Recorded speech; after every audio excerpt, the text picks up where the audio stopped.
আসসালামু আলাইকুম, স্বাগতম সবাইকে। এই মুহূর্তে আছে আমি জাকারিয়া, আমাদের যুব উন্নয়ন সংগঠন। এই মুহূর্তে আমাদের সকল ভাই বারাদার আত্মীয় স্বজন যারা আছে এই সংগঠনের মধ্যে আগামীকালকে আমাদের দুই আশ্রয়কেন্দ্র, একটা হচ্ছে মেজবাউর প্রাইমারি স্কুল, আর একটা হচ্ছে আমাদের কাছারিবাজার বালিকা উচ্চ বিদ্যালয়।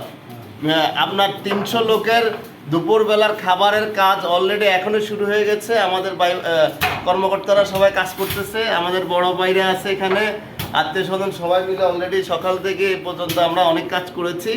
আর এখন রাত্রেবেলা আমাদের খাবার বিতরণ শেষ। এখন আমরা আগামীকালকের খাবারের জন্য আমরা প্রস্তুতি শুরু করেছি। মশলা পেঁয়াজ রসুন এগুলা অলরেডি সিলা বা বাড়া এগুলা জন্য তৈরি করতেছি। তো ঠিক আছে, সবাই আমাদের জন্য দোয়া করবেন।